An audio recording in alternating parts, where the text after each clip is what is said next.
महात्मा गांधी के विचार ने पूरी दुनिया को प्रेरित किया। Doctor Martin Luther king junior हो या नेल्सन मंडेला जैसी महान विभूतियां, हर किसी ने गांधी जी के विचारों से शक्ति पाई और अपने लोगों को समानता और सम्मान का हक दिलाने के लिए लंबी लड़ाई लड़ सके।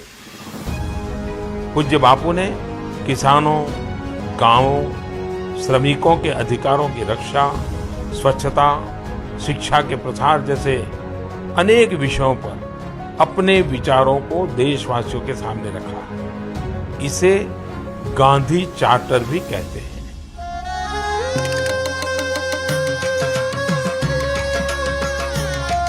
बापू लोक संग्राहक थे। लोगों से जुड़ जाना और उन्हें जोड़ लेना बापू की विशेषता थी।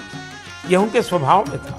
यह उनके व्यक्तित्व की सबसे अनूठी विशेषता के रूप में हर किसी ने अनुभव किया। उन्होंने प्रत्येक व्यक्ति को यह अनुभव कराया कि वह देश के लिए सबसे महत्वपूर्ण और नितांत आवश्यक है। बापू ने हम सबको एक प्रेरणादायक मंत्र दिया था, जिसे अक्सर गांधी जी का तलिस्मान के नाम से जाना जाता है। उसमें गांधी जी ने कहा था, मैं आपको एक जंतर देता हूं। जब भी तुम्हें संदेह हो या तुम्हारा अहम तुम पर हावी होने लगे, तो यह कसौटी आजमाओ। जो सबसे गरीब और कमजोर आदमी तुमने देखा, उसकी शक्ल याद करो और अपने दिल से पूछो कि जो कदम उठाने का तुम विचार कर रहे हो, वह उस आदमी के लिए कितना उपयोगी होगा। क्या उससे उसे कुछ लाभ पहुंचेगा?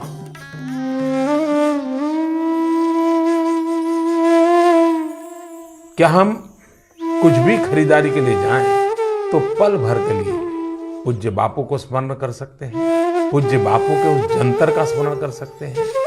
क्या हम खरीदारी करते समय सोच सकते हैं कि मैं जो चीज खरीद रहा हूं, उससे मेरे देश के किस नागरिक का लाभ होगा? किसके चेहरे पर खुशी आएगी? कौन भाग्यशाली होगा जिसका डायरेक्ट या इनडायरेक्ट आपकी खरीदी से लाभ होगा? और गरीब से गरीब को लाभ होगा तो मेरी खुशी अधिक से अधिक होगी।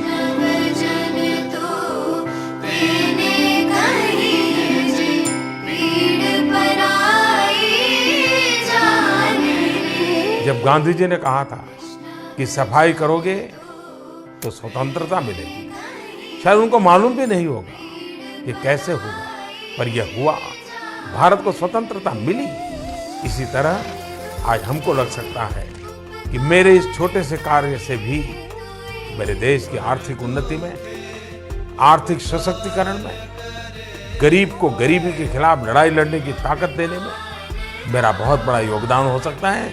और मैं समझता हूं कि आज के युग की यही सच्ची देशभक्ति है, यही पूज्य बापू को कार्यांजलि है। कहते हैं कि लाल बहादुर शास्त्री जी खादी के पुराने या कटे फटे वस्त्रों को भी इसलिए सहेज कर रखते थे क्योंकि उसमें किसी का परिश्रम छुपा होता है। वे कहते थे, ये सब खादी के कपड़े बड़ी मेहनत से बनाए हैं, इसका एक एक सूत काम आना चाहिए। देश से लगाव और देशवासियों को प्रेम की यह भावना छोटे से कद काठी वाले उस महामानव के रग रग में रची बसी थी। यही देश, यही गंगा और यमुना की नदियां, यही मेरे किसान, यही खेत खलिहान, ये सब होने के बावजूद भी 60-70 के दशक में हिंदुस्तान विदेशों से गेहूं मंगवा करके खाता। ये गेहूं को लाना और गांव-गांव बांटना इस सरकार का प्रमुख काम रहता था। एक लाल बहादुर शास्त्री उन्होंने कहा, जय जवान जय किसान।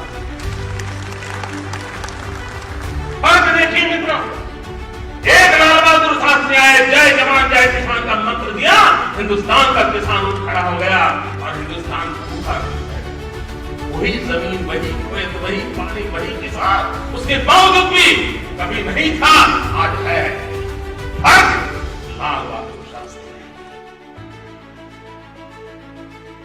शास्त्री जी का नाम आते ही हम भारतवासियों के मन में एक असीम श्रद्धा का भाव उमड़ पड़ता है। उनका सौम्य व्यक्तित्व हर देशवासी को सदा ही गर्व से भर देता है।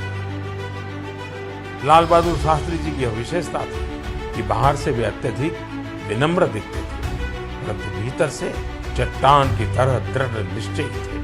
जय जवान जय किसान का उनका नारा उनके इसी विराट व्यक्तित्व की पहचान, राष्ट्र के प्रति उनकी निस्वार्थ तपस्या का ही प्रतिफल था कि लगभग 1.5 वर्ष के संक्षिप्त कार्यकाल में वे देश के जवानों और किसानों को सफलता के शिखर पर पहुंचने का मंत्र दिया।